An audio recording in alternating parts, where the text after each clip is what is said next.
Welcome back to the round table. Number 30. I've done 30 of these. I'll quit soon, probably. We're back with 3 people. Well, this is kind of the same group from last month's, I think, except we kicked somebody out. We added Brian. Dylan was here, wasn't he? We kicked Dylan out, yeah. We kicked Dylan out. We added Brian. Tim had dropped because Ellie's sick. So, should be fun. I'm having a blast. Jake, your sentence is finally up. Work is calling you back. This will be your last one for a little bit. But Jake, how are you? And what did you decide to end your run with? I'm doing pretty well. Yeah, no, this has been a fun couple months of been on round table and talking about movies and continuing my pattern of picking underrated fantasy sci-fi films that I really like. I picked David Lowery's The Green Knight because I think it should be talked about more, and I also just really wanted to give it a rewatch. So, yeah. Gotcha. And Mark, you're back. Haven't missed a lot of these. Have you missed one since you joined? I don't think so. No, I don't think so. I think you missed like one, and that was one that I was on. When I talked about Peter Pan. Probably didn't have a terrible movie to pick that week. Mark, how are you doing? And how are you? Oh, I'm doing good, and I don't know if "how are you" is a different question than "how you doing." I guess good again. Sure. I brought Shooter. Yeah. I like, I'm gonna bring a couple of Mark Wahlberg movies on here. It's funny. Shooter's the second one. Like it a lot. We'll get to that. As I've cloned that, the ultimate dad movie. Next up, Scott Harvey. Scott, what'd you grace us with this week, and how are you? I'm good. I haven't done all 30 of these, but it does kind of feel like it sometimes. But I think you're not going to quit anytime soon, Cody. You did 200 YLSs, so you got a ways to go. Well, like 197, I think, at the end. But nope, I did them all in one. I did 4 in one episode. That's right. They were all complete. Yeah, no, I'm happy to be here. I brought John Grisham's The Rainmaker because I recently decided to read a John Grisham book for the first time in quite a while. And so it made me want to go watch this one again. Also, it's Francis Ford Coppola directed it, and he's making his long-anticipated return this year with Megalopolis, so kind of relevant for that reason, too. I heard that movie's... I don't know. I'm hearing mixed things from that movie, but who knows? But we'll see. And next up, Brian never disappoints, really, on this show. Finds movies that I've never really heard of and leaves me talking. Had to turn the movie off at one point in my house because I don't know why I started playing it with children around, but my daughter did the blank stare and just looked like she just saw something and I didn't know she was there, and she went to the kitchen. We had to have a conversation. Don't think she's going to be by a butcher shop anytime soon. Brian, how are you and what'd you bring? I'm doing good. Glad to be back here for my occasional appearance. I brought a Netflix movie called The Night Comes For Us, mostly just because I think a lot of people in this community would enjoy it based on their enjoyment of things like The Raid.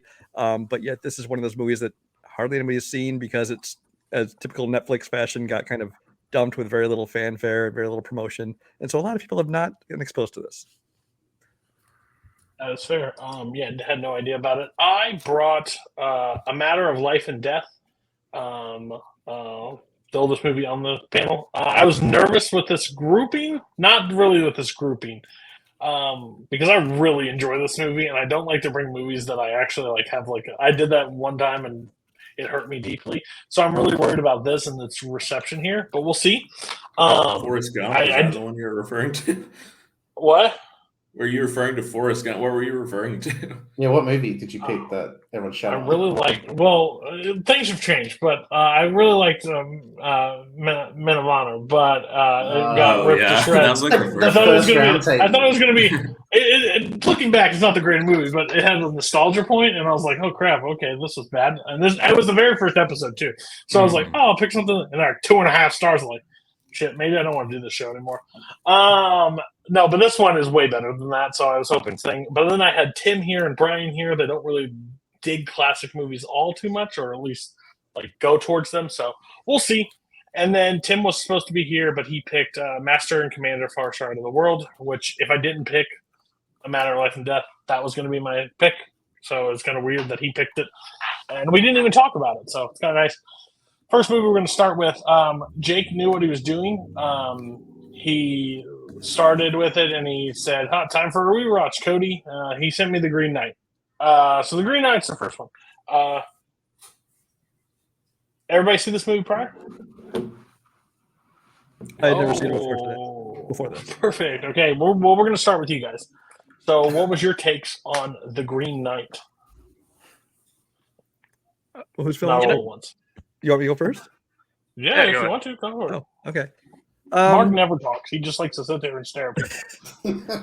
This is one of those movies that I kind of wanted to see based on a lot of people in it. Because I like Dev Patel, I like Alicia Vikander, I like Joel Edgerton, but it's got that A24 on it, which how I feel about most of their movies. They're just not for me. Again, I don't say they're bad movies. It's just that I'm not the audience for those movies for the most part. There are exceptions, of course. I sat down and watched this one. I was very much kind of enjoying it at the beginning, largely because of Dev Patel. I think he does a great job. I think the movie looks beautiful. I think the cinematography in this movie, it makes it look great. From even just like the castle shots or shots of the sky, and once they get into he's traveling through the forest and he's got more of a kind of ethereal, look to it. I really like the way it looks. There were things about it that had me scratching my head early on. For starters, why they're calling him, it sounds like they're saying Garwin instead of Gawain, but maybe that's just some kind of dialect thing going on there. I think that he's a moron for playing the game at all, or he doesn't know how to play the game, because the guy clearly made this challenge and said, whatever you do to me, I'm going to do back to you. And the king even said, are you sure you understand the challenge? He's like, yeah, I understand the challenge. And he lops his head off. It's like, you could have just given him a little nick on the face or something. He'd do the same thing to you. So I think he's a moron for even doing that much. I don't understand why they did that, but I guess to make the movie happen.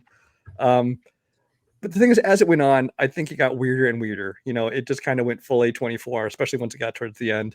There's parts of the movie where, he's walking along and finds naked giants walking along like he's fucking in Attack on Titan or some shit like that. And then, you get to see wonderful shots like, him jizzing all over his scarf in the castle. Didn't need to see that. That was interesting. But especially the ending. Starting with Joel Edgerton giving him a kiss was kind of weird. But then the very ending, when you have the whole thing where he, spoiler alert, basically kind of imagines, I guess, the whole ending. And then he ends up just accepting it and letting him chop off his head. It's a very A24 ending, which again is not my style. So there were definitely aspects of the movie that I enjoyed, but there are things about it that kept me from, really liking it. That's basically it. You're no longer allowed to stare at people, so go. Fuck. Oh, well. Guess this is my last episode. Oh, well. There are many A24 films where I feel like walk out of them saying to myself, I like that. But what was that? And The Green Knight is sort of like that. I think I kind of agree with Brian for the most part. I think I will slightly push back on the protagonist. I think it is kind of interesting that at least Dev Patel's character is sort of the antithesis of what we think as like a chivalrous and brave knight. Like he's not that hero. I find that kind of interesting. And I'm sort of like Brian too. I really liked how it starts. It looks great, and I'm really invested in what's going on and what's happening. But I do feel like kind of the more we go on, it does feel like it is. I will sit down for a hangout movie, like many times. Like I like hanging out with fun characters. I think it's 50-50 whether or not it's I'm in for like a hangout with this world, and I just have to kind of be here with this world for like 2 hours, and it's 50-50 whether or not that's going to rub off on me well. Like it, I definitely like parts of it. I think I probably liked it a little bit more than Brian. I especially like the ending. I thought the ending was pretty fun. I just I don't know. It's just weird because I feel like I spent most of the second act just trying to get through the second act to like get through like the like some other good like kind of the good parts of it. That's fair. I felt very similar on the second watch as I did on the first watch. I feel this is very in lockstep with The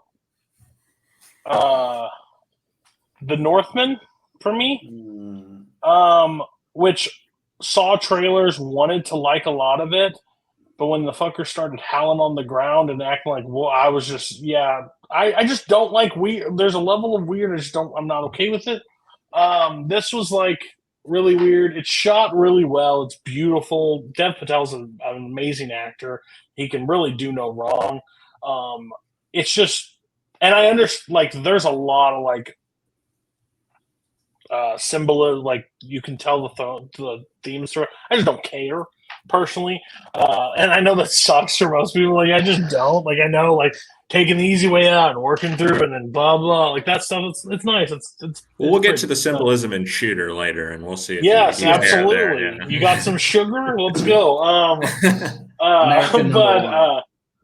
But again, not even saying, like, again, I think there's just like if you go into the movie, like, for example, we're talking about later, Shooter, and expect something more than what it is, you're going to be disappointed. Same thing with Green Knight. I expect something like, oh, this, like how it looks and stuff. I wish it would just pay off in a story that would grab me. It just doesn't, and that's just unfortunate. But I don't fault anybody that likes this movie. I completely understand why somebody would be like, this is right up their alley. Like, everybody with The Northman, I was like, I wish I could find what everybody else was seeing. Like, there's great actors, there's great.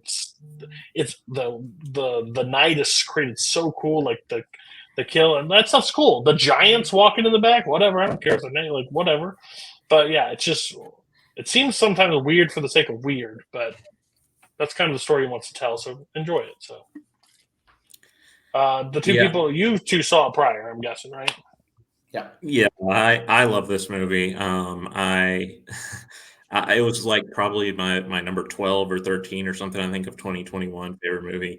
Yeah, I mean, I think we're dancing around it, but I think this movie is kind of like unpacking the Arthurian myth and like the medieval myth of, and like the notions of chivalry and all that stuff. Because yeah, as Brian says, Gawain's decision to participate in this at all is pretty stupid, right? But he's doing it for the glory, because these are the sort of ideals that are romanticized in that sort of time period.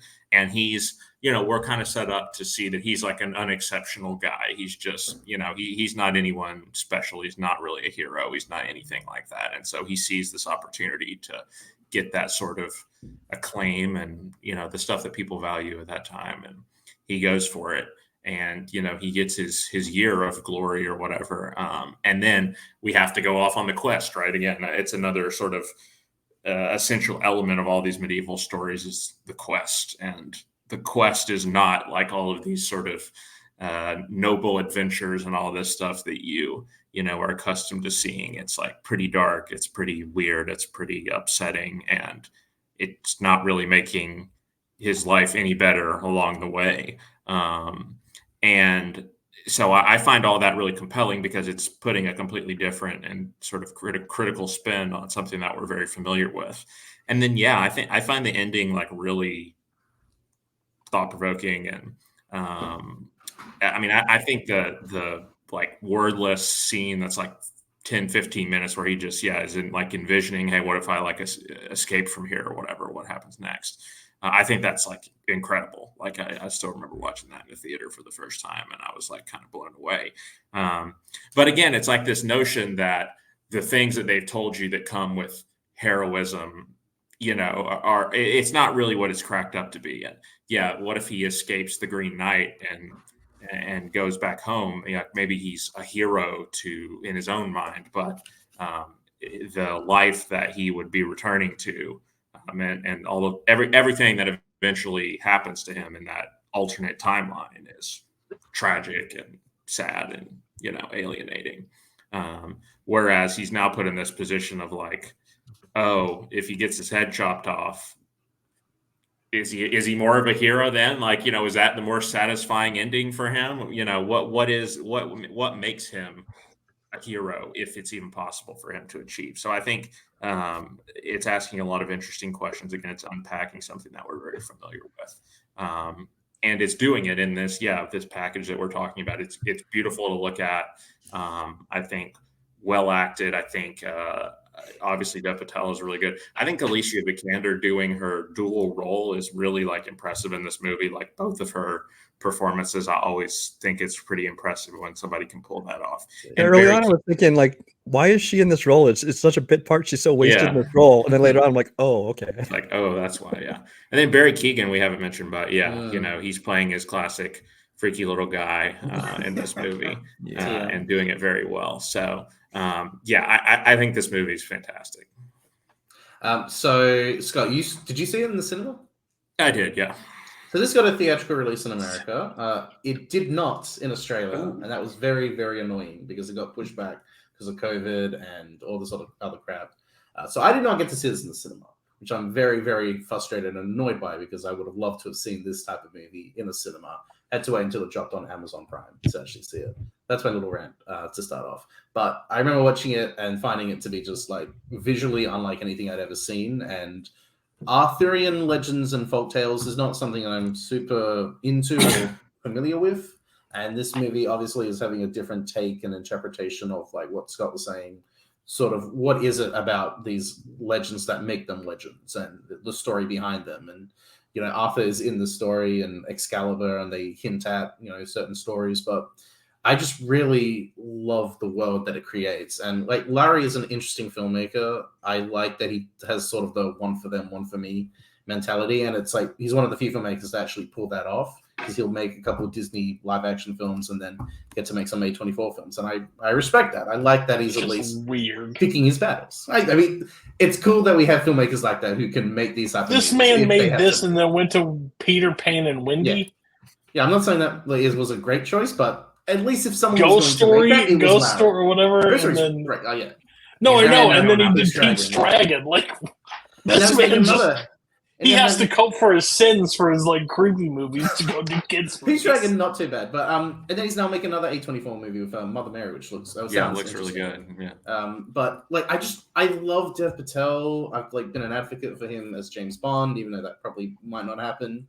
I really like just the cinematography and just the stories behind it. Just like the fact that we haven't even talked about, but like Erin Kellyman, aka Carly Morgenthau from Falcon and Winter Soldier, shows up and says, "Hey, can you go retrieve my head from this lake?" And that's an own Arthurian story in and of itself, but we get to see that, and then she comes back later in Gawain's premonition at the end, which also thought, interesting.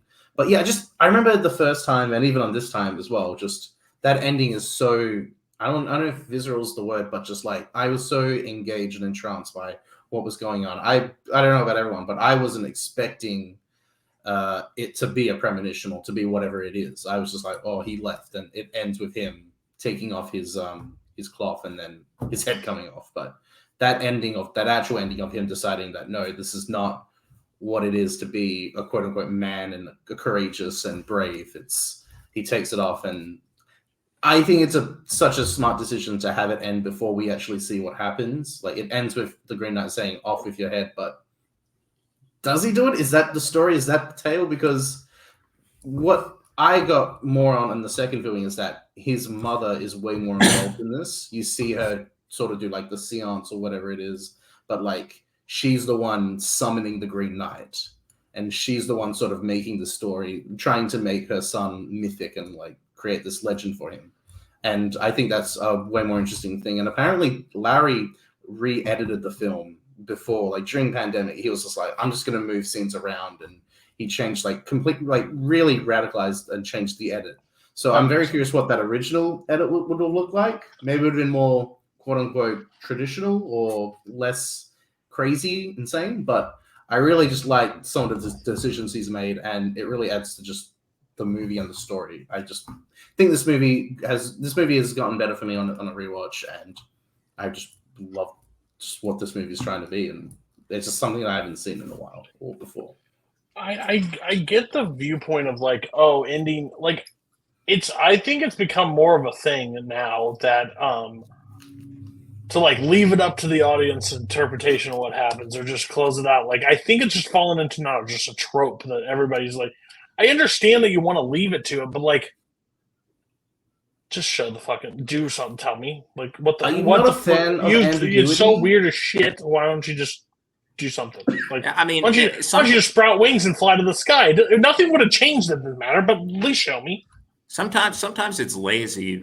Sometimes it's lazy, but not always. Like again, I think here there's a thematic purpose to it. It's not just like, oh, I didn't know how to write an ending to this movie, so I'm just going to say, hey, no, we're leaving it up to the audience. But how do you walk that line?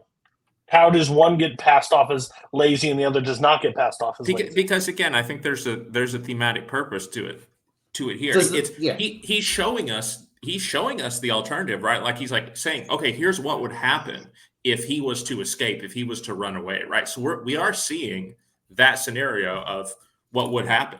And so now he's put in this position and it's leaving us with the question of, well, is that something that he really wants to return to, right? Or is like fulfilling his hero's quest, fulfilling his hero's journey mean that he has to, have his head chopped off here? But can we? I think there's more of a pointed question there. I didn't feel it's ambiguous at all because I thought it was quite clear that he accepted it and was going to, Yeah, I mean, I think that would. I thought more than anything, I thought it was a lot more like a La La Land, where it's like you kind of see the alternative what the ending could have been, but then here's what really happened, kind of thing. But then can we just remove the head? Well, we see the head removed. You do technically. I will say, like, hearing you guys talk about it, like, just because I was kind of curious to hear thoughts on this, because I am kind of sitting through the movie thinking I don't understand what's going on. I know there's a purpose here. I don't get it. I think I'm at least kind of more turned on the character journey of Dev Patel's character, just because now kind of hearing you guys talk, thinking about the ending, and on some way it is ambiguous, but in all honesty, I think both ways. He kind of takes the cowardly way out anyway, because he thinks about what, like, if I were to live the whole time and I'll end up being king, and then he just takes out the sash, kind of dies, or maybe that's symbolism that he just kills himself whenever they're going to take his castle, and instead, after visualizing that, he just decides, I just want to die here. I don't want to go through all that trouble anymore. And here's the thing: if he hadn't taken off the sash, what would have happened? Because his mom gives him the first one, and then it's taken by Barry Keoghan. But then Vikander's second character gives him a sash. So does that mean he would have survived had the Green Knight tried to decapitate him with it on? Well, I am very curious about what Jake was saying about there was a different cut before, because I really thought the mom was going to play more into it. It's like there had to be more to it than just like her little seance, whatever witchcraft at the beginning kind of thing. And then it kind of isn't really touched on for the rest of the movie. And as I understand it, she was the king's sister, right? Like he's a nephew? Yes, yeah. Because like even I will say that also brought up one of my favorite lines of the movie, was when he's talking about his wife and Dev Patel, and he says, "She queefed you from her womb." It's like a weird line. Oh, I found that entertaining. But yeah, I really thought that they were going to explain more with the mother, but they didn't. I don't know. That was a funny line. I'm back. Sorry. They spoke very funnily. The queef scared me. Clip that out, please. Yeah. Go ahead. Did you hear the show again? Before we start wrapping up, I just want to say, can I just bring up the Green Knight himself, the titular Green Knight, and Ralph Ineson, who just has like he was great, top 5 incredible voices ever. You mean Golden Voice? That's why he's Galactus. He's now playing Galactus, which is a really great choice. I love that. But just there's something about just the look of the Green Knight that I absolutely love, and the axe itself. He did look cool. There's something really about him. Just like, I'm so into this guy, and I never think of it as a guy in makeup. I see this as this like mythic character or whatever he is. Like and I love the halfway through the movie they had the discussion about like is goodness not enough to be greatness? Like there is like a discussion about just like what is it to be courageous and what is like the hero story like.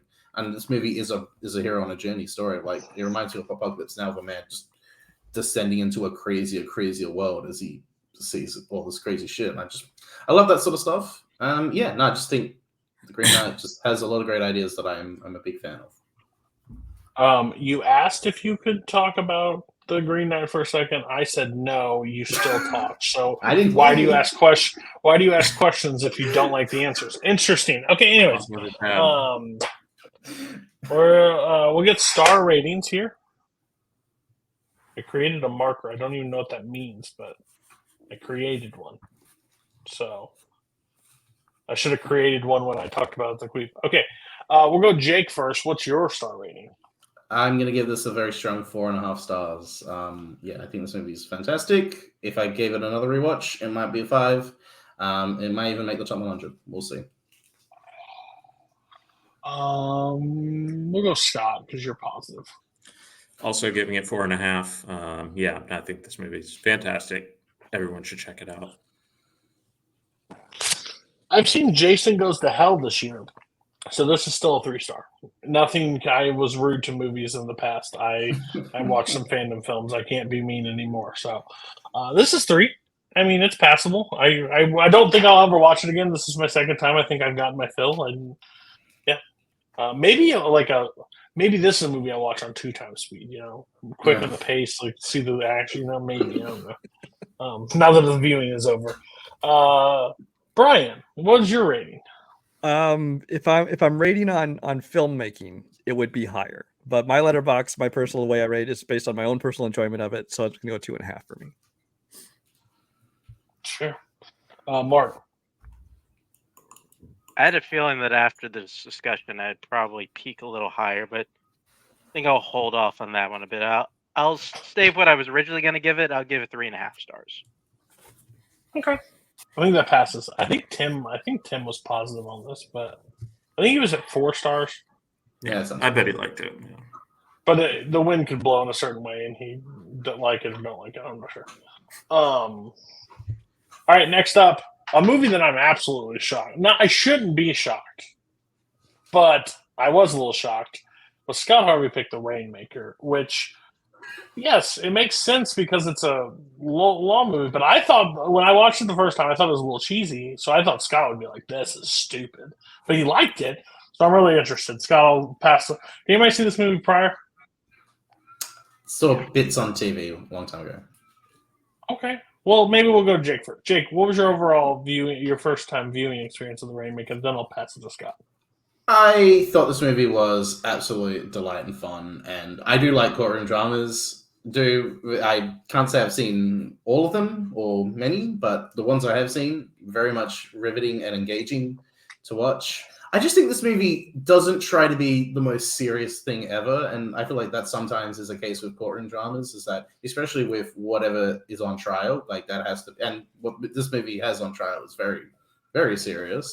But just the Grisham-isms, I don't know how to describe it, is very much pulpy and just, we're not going to try and be the most like Oscar-y dramatic thing ever. We're just going to have fun, even if it's just like the most, even if it's like the most serious thing. Like the score, I think it's Elmer Bernstein who did the score. Like it's very just, I don't know how to describe it, but very jazzy, jazzy, just the way it is. Like I really love that sort of stuff. But I think Damon and DeVito are just such a great duo. Like that's something that I really love their casting in the movie.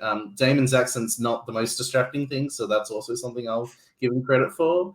It's really fun stuff, and I was surprised how much, not necessarily that I laughed at, but that I found fun, as the bit where Voight's trying to persuade one of the jurors, like, did you have a phone conversation and all this sort of stuff, and just that. Lyle Lovett plays the. Oh, really? Randy Travis. Yeah, sorry, I always mix Randy Travis. Yeah. I just thought that whole bit was really funny, and I wasn't expecting it at all to come from this movie. And also, just like Coppola, you wouldn't think that he would have like a little bit of like lightheartedness to his movies, but I found this movie just a lot of fun, and yeah, I was engaged from start to finish, really. God. Yeah, no, I mean, I think when people talk about Grisham adaptations, they tend to talk about The Time to Kill and The Firm the most, which I think both of those are really good, but this one's my favorite, and it doesn't get talked about enough, I think. for as much as it is a Grisham movie, like Jake has talked about, I think this movie is very different from a lot of Grisham stories as well, because it doesn't take this sort of romantic view of the law and being a lawyer and the legal profession, which I really like, because by the end of the movie, Matt Damon is completely sort of disillusioned about being an attorney. And this woman who, had the bravery, this family who had the bravery to go up against the big insurance company and win. Well, what has she won? She hasn't won anything. She doesn't get any money because the company goes under. Her son is dead, right? And he could have been saved if the company had just done the right thing in the first place. And, she gets to stand there. And I think Mary Kay Place is phenomenal in the movie. In that role, she stands there and says, one little old woman from Memphis, Tennessee, bankrupted the company. But like, what does that actually mean to her? And just the ways that you see along the way, the ways that the corporation just manipulate the situation, right? And, Damon shows up to the deposition and the two of the people aren't even there that he's supposed to be deposing, right? They've been fired, they've been let go. And, that Virginia Madsen is having to like hide out in hotel rooms and everything so that she doesn't get, whacked by this company. I think it just takes a really honest viewpoint of the law. And I appreciate that, because I think Grisham stories are normally like being a lawyer is the greatest thing ever. And, the noble lawyer wins at the end of the day and, saves everyone. And this one is a little bit different and a lot more realistic, I think. And yeah, but it's also an entertaining as hell movie.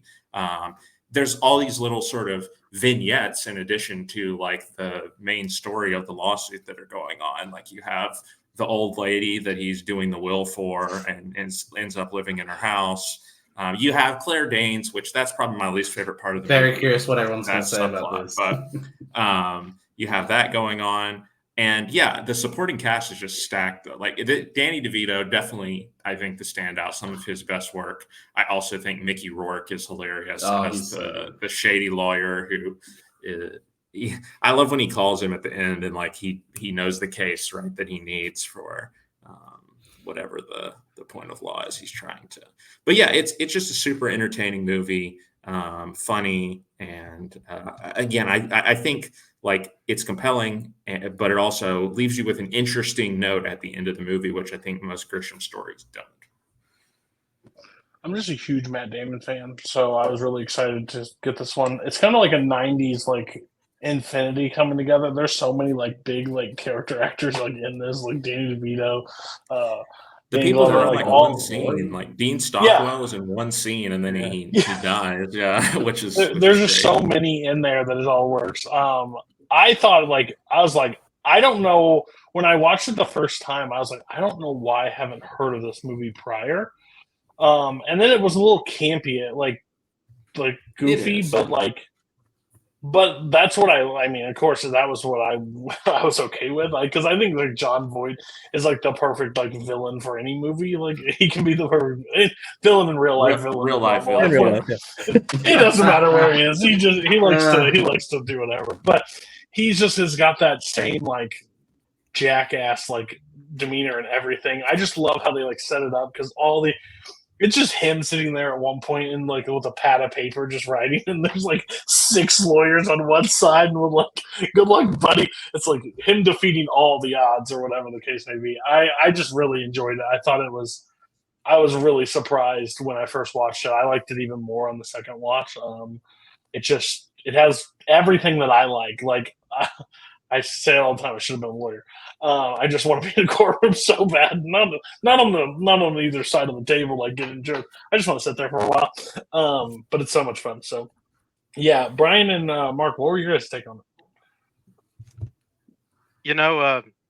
I will say, at least as far as like hierarchy of Jon Voight villains that have been featured in the show, I would say Leo F. Drummond is like right here.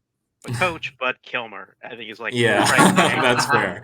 That's fair. Yeah, and they're very similar characters. They are. He did not. He just put on a suit for this one. Like he did. Is he also Southern in Varsity Blues? Yes. Is he like? Yeah. If Jason only he Texas, had just yeah. like gone Okay, home yeah. like at halftime of the trial when he was getting beat, like he does in the. Come on, boys. We gotta beat that girl down. That can't If be you the want that insurance John Boyd company. accents, though, you got to watch Anaconda. So Oh, God. that man won an Oscar, and he does a Cajun accent that is remarkable. Go ahead, Mark. You were talking about. Yeah, I gotta say, I was very, I was kind of like talking about this movie. I was very much looking forward to Scott's feelings on this movie because just to get like, I do like this movie. I do like this movie honestly because I watched it a couple of years ago when I was flirting with kind of doing like a Matt Damon strength, but so and like I hadn't seen this one and put it on. Liked quite a bit. Really weird is Francis Ford Coppola. Okay, but yeah, I mean, we kind of talked about the character actors. Like everybody just kind of just does their part. I don't think anybody tries to be more than they're supposed to be. Everything just kind of fits. It's kind of like this nice puzzle. The courtroom stuff is like really cool and really fun. It just, although in the back of my head, I was thinking the whole time, like this is like a really pulpy kind of fun movie, and like it.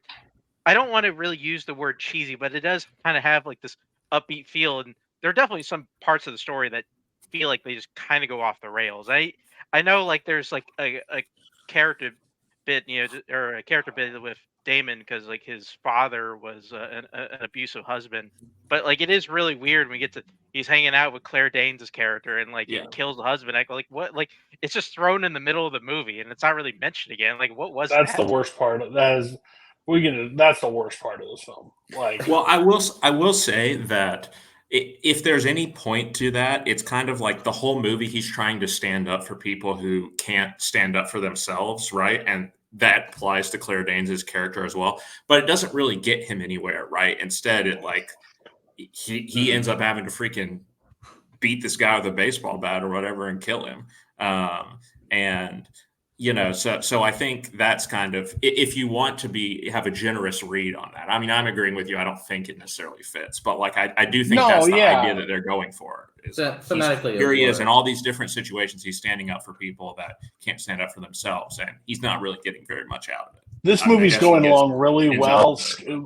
Doesn't stop at the stop sign and gets fucking T-boned. Like it throws me almost like, what the fuck?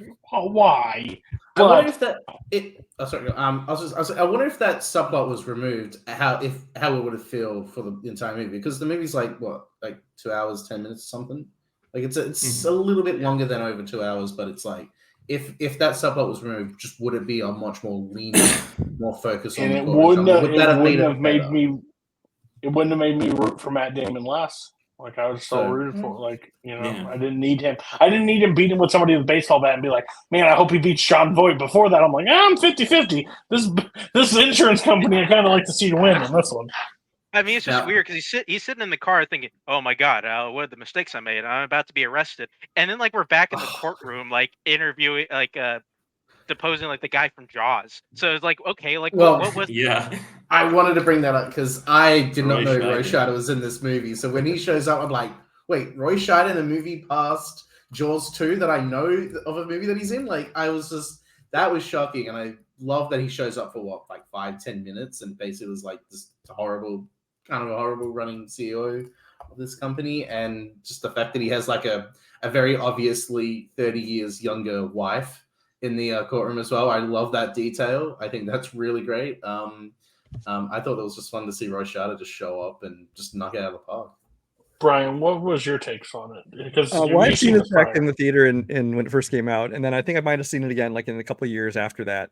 But I haven't seen it in at least 20 plus years. But the thing is, I miss John Grisham movies. I mean, there was like in the 90s, you'd have like a John Grisham movie every year, sometimes 2 a year. And I just miss his brand of like legal dramas, because they really, most of them, even ones like this that weren't, like Pelican Brief, things like that. There was actual like assassination plots and action chasing sequences. But even stuff like this, which is pretty much pure courtroom, it's still, they feel like thrillers almost. Just the way they build and the way that everything comes together, it feels more like thrillers. And I really like that about The movie's based on John Grisham stuff. I did enjoy this one a lot. I think a lot of it's due to the actor performances from top to bottom. I think that, Damon, I think was perfect for this at the time, because he's still pretty much an unknown. I mean, Good Will Hunting came out the same year, but later that year, but he only done like small parts in, Courage Under Fire, things like that. And I think that he was perfect because he kind of came across as very, kind of this young, kind of stumbling, unsure, kind of nervous kid, trying to figure out, what to do. And he was making mistakes and things. And I think if you did this even a couple of years later, after you'd done Good Will Hunting, things like that, he would have been too confident. You might not have bought him in this role. So I think he worked perfect for it at the time. The whole supporting cast you guys have already mentioned with Mickey Rourke and Denny Glover and all these people, it's great to see all them, Roy Scheider. The Claire Danes subplot, I do feel was completely superfluous. Now, at the time I saw it back when it first came out, I was blinded because I still had a crush on her from like My So-Called Life and stuff at the time. So I really liked Claire Danes at the time.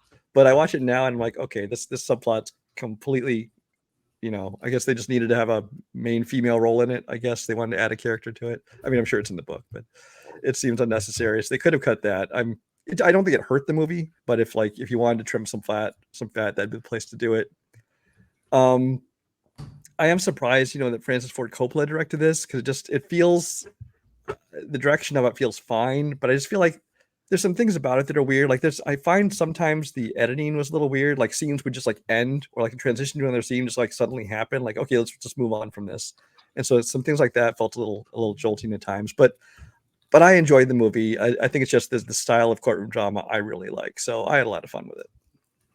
If there's one other thing that maybe doesn't quite work, I think you mentioned Danny Glover, and like obviously God bless his character in this movie, but like it's almost unbelievable how helpful he is to Rudy and how much animus he has towards John Voight's I'm watching character. this thinking there are so many reasons for appeal on this based on the judge's behavior, but it's still fun to watch, Well, I think they see that as an opportunity because it's originally whatever the previous judge is, and Dean Stockwell, Dean Stockwell, when he swaps out and Danny Glover, you're like, oh, they actually have a fair chance at this. And I think that's also part of the underdog story, which is fun to watch. I do love that scene where they go back in the chambers when Dean Stockwell is still the judge, and like he and John Voight do their little like routine where they I'll go to the bathroom and they're like greasing Rudy, trying to get him to accept the settlement the whole time. That's pretty great.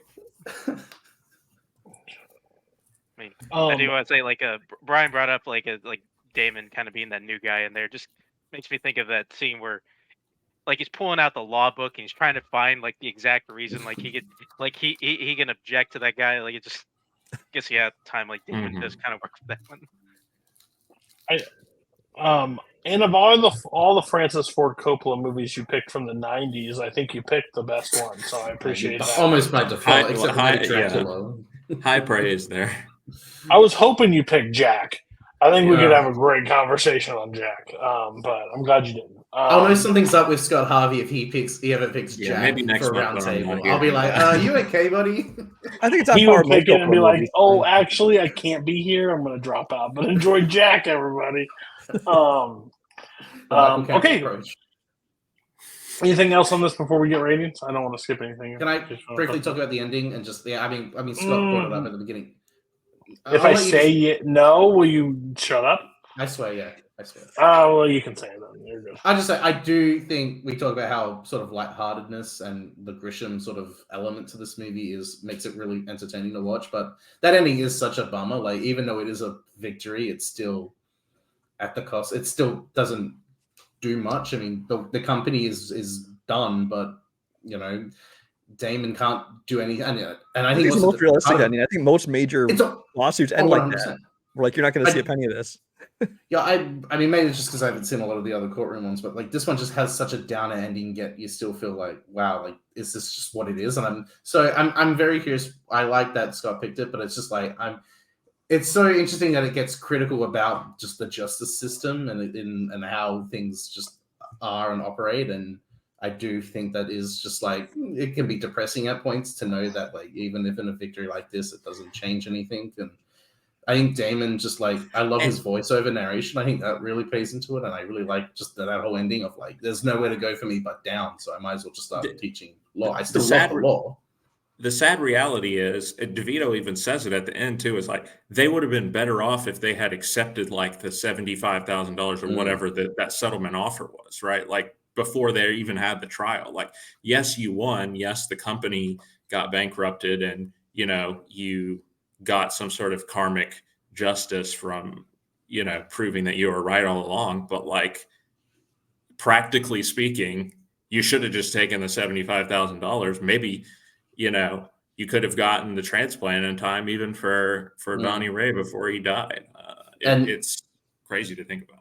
And then the thing that really just sucks is that the phone conversation when Voight calls up and just says, "I'm sorry about the whole thing," and you got screwed. And I'm just like, oh my god, I didn't know how to feel about that, but that was just really like, yes, god. All right, we got star ratings. Scott. 4.5. I'm not going to say it's the greatest movie of all time, but it is like a personal favorite and a movie that, like, I don't know, is close to my heart because I think it is the best Grisham adaptation, and I like what it has to say about the legal profession. Go Brian. I'll go 3.5.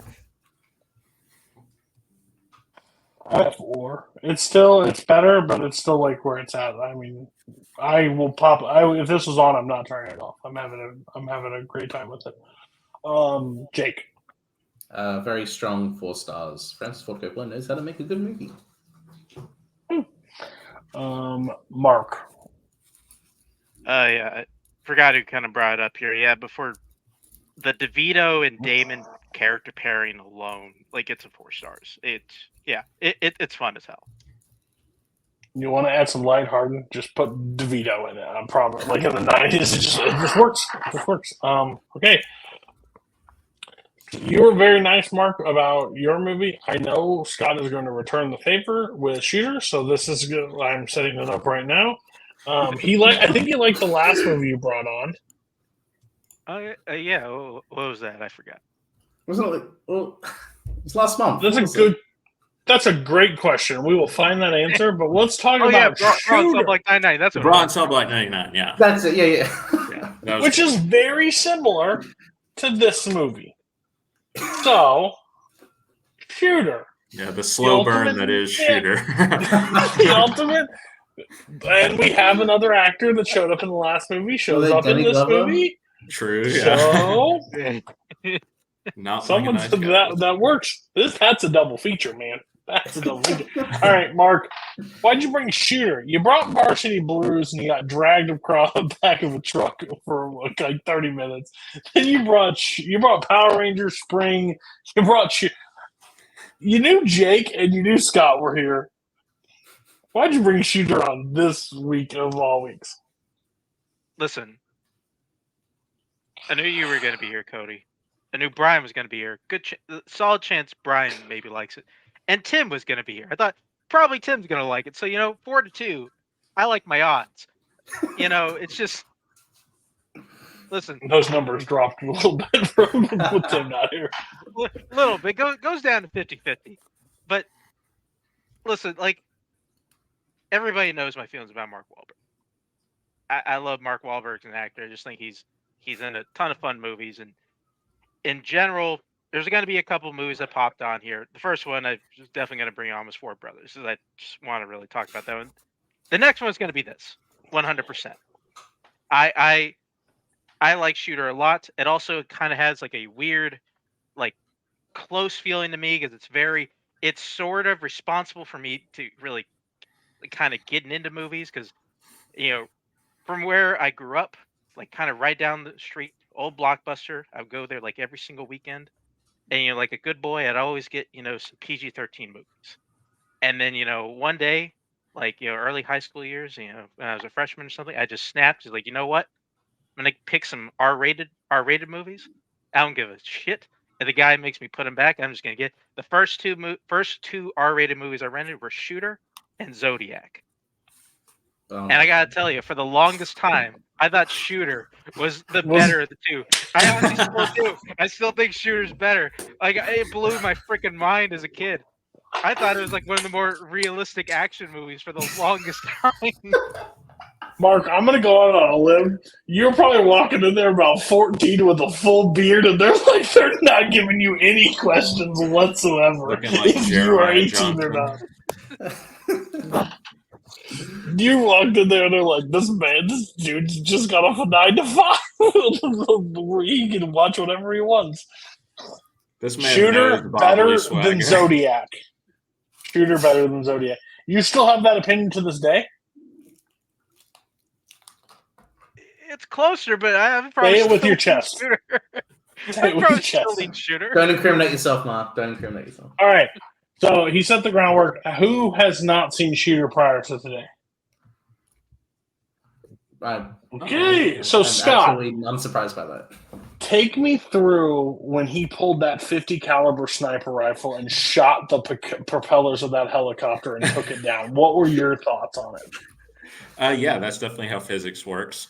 I mean, My thoughts are, well, first of all, I had to wear this shirt to represent the patron state of shooting stuff, right? Because they go, not only do they go to Tennessee, they go to Athens, Tennessee, which is like 25 minutes from where I grew up. So never thought that that'd be featured in a movie, let alone this movie. Mark, you got a hometown vibe. You may get some points. It's from Tennessee. You may be moving up some stars. I'm not going to say. I think that this town is 25 minutes away, though. Yet, so hold on. In the most positive light, yeah, I don't have much association with it, but it's there.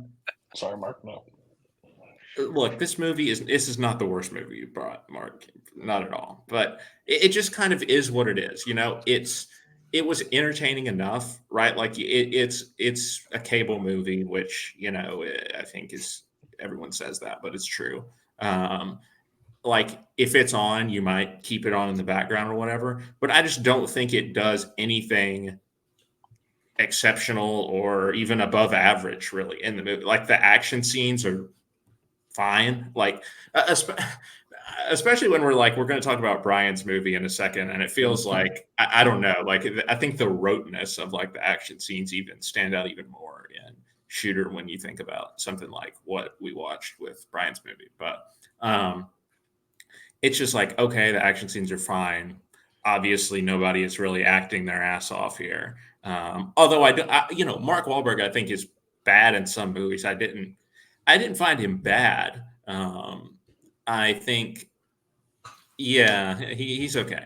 He's fine.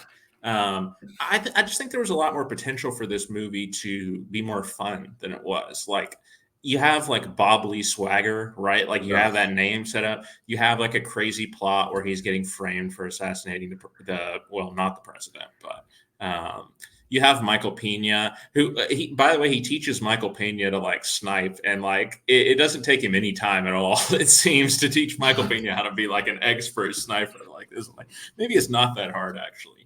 He barely could take a punch at the beginning of the film. So. Yeah, he was a pencil pusher, but yeah, I mean, it didn't. I wanted it to be more like campy than it was, because all the parts I feel like are there for it to be campy. But no, I don't think it was there. I don't think there was enough there. Like, I think this couldn't be more campy if you buried it under a dam. That's not true. It could have been. This is the campiest movie possible. Have you seen the Nicolas Cage movies from the 90s? This man goes to a gas station in a place, and if we've all stopped at one of these gas stations, if you've ever lived in the South, and they have none of the equipment that this man found, and he hooks himself up to an IV, like he makes his own makeshift IV. This is a sniper, not a flippin' like. I find that somewhat believable. Yeah, but I wanted like cartoonishness, I guess is what I'm saying. Like I wanted some more like over the top, like stuff happening, over the top performances or whatever. I feel like everybody's just kind of like playing it straight a little bit. You know what, Mark? You're saying you want you to bring the big hit next time. No. So I mean, it's just to me, it's just like a very workman-like movie, like down to the title, Shooter. Yep, it's a movie about a shooter. Like, yep, that's exactly what it is. Right. It's just a movie about a shooter, and so it's just like straight down the middle. I don't think anything about it is like bad. Although I will say, like the ending of like the revelation that all of this is being done because of like oil companies and oil money is like That's the most boring way that this could have been resolved, honestly. All right, you pissed off Mark. Mark's ready. Apparently, I did. I just thought of something right now because you brought up like you wanted more camp. The movie literally ends with him shooting a sitting U.S. senator in the that was head. that was good. I liked the ending scene. But I mean, the motivation for all this being like oil companies, oil money, or whatever. Like, I couldn't be less interested in. What else did you want in 2007? That's all we cared about in 2007. All we cared about was oil. That's all we heard about was oil. Of course it's going to be oil. It has to be. That's why we're in Afghanistan. This movie wasn't. I mean, this movie was based on previously existing material. I'd say this is based on a novel. Yeah, it's like a Jack. Okay, all right. So you don't adapt it to modern times, people? Yeah, don't get me on the. It was previous. Yeah, of course. But we're going to update it to this model. Also, the romance is pretty bad. I mean, we talked about it in the last movie, but like Kate Mara. Like, what? I'll take Kate Mara in this over that Claire Danes stuff in Rainmaker. This makes the Rainmaker look like fucking Casablanca. Well, yeah, because you liked the scene where she was like dressing or whatever. You probably liked that scene. Oh yeah, just there we go. Yeah, Brian will. But that's my point. It's like that's the reason that she's in the movie, right? Like there's no other purpose. And like the optics of this being his dead buddy's like wife is also like kind of a tough look for Mark Wahlberg. Like I don't know whether it makes it more or less deplorable. What you want him to bring him back when his buddy is dead? Like he couldn't bring her back. 14-year-old me didn't really care that much about. But they do make a point to have her say, it's been 3 years. I've had other relationships. I've moved on. So it's not like she's getting his grieving widow kind of thing. Yeah, I'm gonna make out with him after like a day of meeting him. Well, you know what? Dramatic things happen. All right, Mark. You Jake. You ever thought love at first sight? All right, you never know. You got needs. Shut the fuck up. We'll talk about love at first sight later, by the way. We're trying to pin these people. This man shot a helicopter down with a sniper rifle. He shot from a mile away, and you're worried about who he falls in love with. If you saw that man shoot, you might fall in love with him too. Listen, this is the best TNT movie that's ever existed in my eyes. I watched this movie on TNT so many times growing up. When I walked out of the theater, this is one of the first movies I snuck into when it was rated R. And I'm not going to lie, it changed my life. It changed my life for the better. I had so much fun in this movie. And now that I'm a dad, it's the perfect movie for me. It is awesome. He gets shot. He hops out a window. He sets up his own ID. He drives off a cliff. He shoots things. He sets up explosive. Everything is what I want in this movie. And Mark Wahlberg does it without like movement of eyebrows ever. His eyebrows never move. Like he just blank stares and just says his stuff. That's what I want. That's what I want in the movie. I know exactly what I'm getting into. Actually, when I first saw it, I had no expectations, and then they were blown. It's ridiculous. It is stupid. None of it really could happen or make sense. Does make it a lot of fun. I had a lot of fun with it. I had a blast when he brought it up. I almost watched this movie twice before the roundtable started. I'm going to be real honest with you. I almost went back to it because I have so much fun with this movie. Yeah, me and Mark are from the same age group, so this makes perfect sense when this movie both checked for both of us. Jake had to love it. But I'm going to pass it to Jake. I know you have gushing things to say about it and how much you really enjoyed it, so I'll let Brian talk first and we'll end with you. Okay, Brian. Are you team Mark and really Cody or Scott?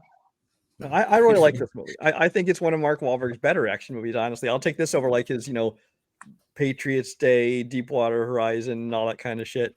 I guess I like the campy stuff. I mean, Mark Wahlberg's not a great actor. He pretty much plays himself, the same character in every single movie he does. He does like that kind of blank stare, but that's fine. It's serviceable for this. Is it the ultimate dad movie? Probably.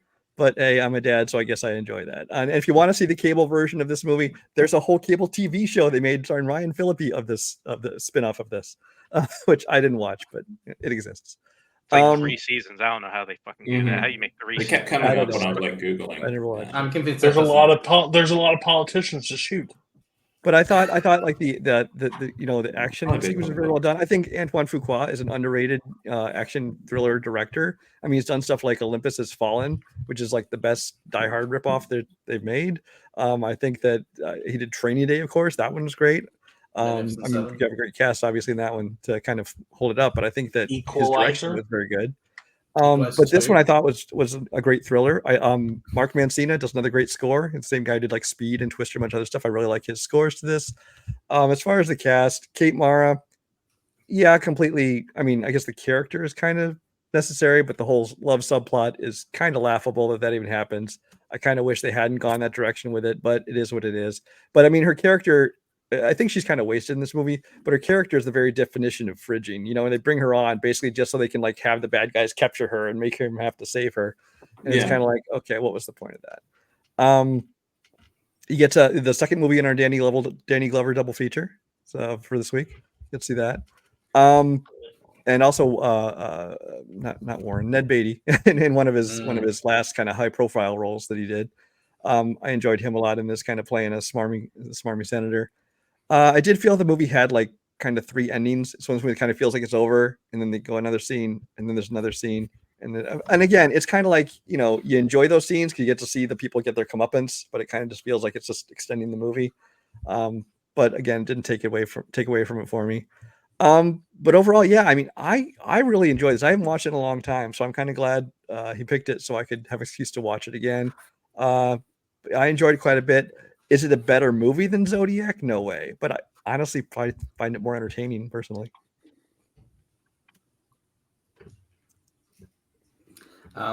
So, Cody, you talk about how this is like a big TNT movie for you, which does not exist for Australia. But for my sort of comparison, this is a movie that definitely I remember playing on Channel 7, Australia, anyone, at 7:30 on a Saturday night, and being, I don't know, I can't remember how old. I must have been like early teenager or early in high school, but just watching it and being like, oh yeah, so this is just an action movie that I can just watch. And yeah, I think I enjoyed it more on my first viewing. I can't really remember exactly my thoughts on it, but I remember watching this a few years ago when Michael had come over. I just put this on, and then I watched it last week for this.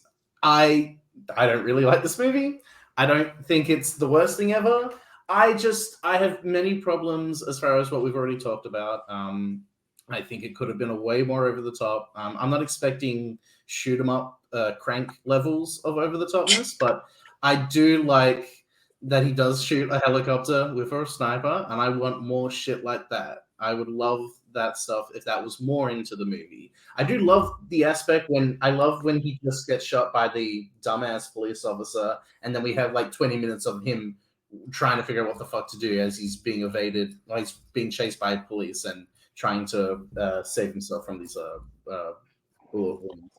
I just don't care about Ned Beatty in this movie. He just shows up. He comes in surprise appearance in the last like 40 minutes, and he's basically like the Palpatine to Danny Glover's Vader, where I'm just like, I don't need this extra asshole villain. I've already got Danny Glover as like an ultimate asshole villain. Like I don't need Ned Beatty to make things more like devious and shit. Yeah, I found the action to be somewhat subpar. I can't say it was bad, but I also can't say it was good or great. I kind of like Michael Pena. He's sort of just like that classic sort of sidekick character, and he has his own arc in a sense, because everyone's just like, how dare you like let this ultimate warrior like take you down. I'm like, well, the guy is fucking best, and I've only been in the FBI for like 3 weeks. Like, what the fuck are you expecting? I love how everyone's just like, you're a piece of shit. What are you like supposed to be? I found that shit really funny. Yeah, no, this is just not my type of maybe action film that I'm invested in. Like, you can enjoy this movie for what it is, and I respect that, but it's just not what I'm going for. They sort of hint at the beginning.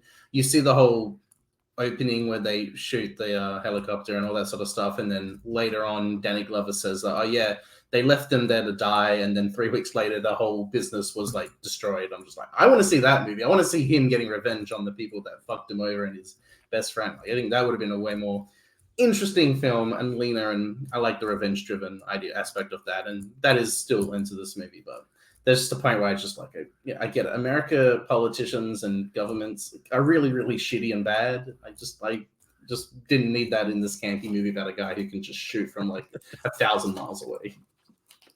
You sit there on your high perch and throw rocks down on those common people while giving 5 stars to Venom and Crank High Voltage. Why don't you sit there and just shut up? I mean, you pass so much shade, and you like Scoob. Or no, maybe you're not like Scooby Doo. Okay, sorry. A lot of idiots in this world. I didn't know which one you were, but yeah, don't throw your shade at American snipers. All right, you Australian. I feel like we mentioned a lot of things. Like he takes out a helicopter with like a 50 cal. He shoots a U.S. senator in the head. Like him and Michael Pena take out like 30 like Delta Force guys in a helicopter. He hooks up like a sugar ivy. Like you're saying, like you want this movie to be like campier and crazier. Like you got that movie. It's a shooter. Like that's what it is. Far and few between. It's far and few between. I like that they set him up to shoot and then it shoots the wrong person. Like that's also just like one of the best like moments ever. I think I was saying, and he's like, he told me he didn't shoot the president, and then the guy's like, no, he didn't. He didn't shoot the president. Well, it can't be this guy. He shot from a mile away. He doesn't miss targets. It has to be somebody else. Let's just cross him off. I guess we talked about the love triangle. Michael Pena's poor ass trying to figure this shit out. Why he's like got beat down in the street. He's injured. Like poor guy. I forgot how big a part Michael Pena had in this. I was pleasantly surprised to remember that. Yeah. This would have been like a very early role for him. Like I can't recall early Michael Pena, but like I think this was after Crash, and I think he had a pretty decent sized part in World Trade Center. But that was basically all as far as main roles. And the fact he's like arguably the third lead is crazy. I love that though, but like it's nuts. Yeah. Okay. Was he gone in 60 seconds? Was he? Wow. Oh. Yes, he was. He was like a bit part. Yeah. That's like movie we need. He was the mugger guy. That's a movie we probably. Hey, I like that. I like that movie. I like Gone. And you bring Gone in 60 seconds on the round table. Okay. We'll get scores. Well, Mark, you brought it, so what is it? Yeah, a great line, from this movie. You don't understand. These men killed my dog. So this movie actually influenced John Wick as well. So I think for that alone, it should get 4.5 stars. We never actually see them kill the dog. He just says that.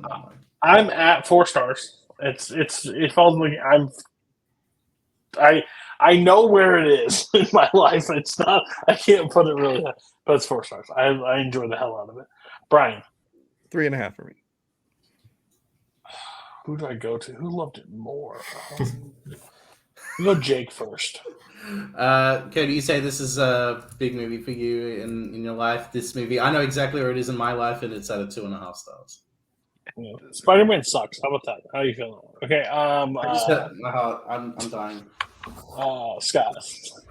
Yeah, I give it 2.5 stars. It's just, again, it just is what it is. It's just right down the middle. Nothing exceptional. Nothing. I've seen it. I respect it, but I don't need to ever see it again. It's like it. Fair. All right. Next movie. Everybody burst through the door with machetes. It was like this movie's fucking crazy. Okay. Matter of flashing death, yes.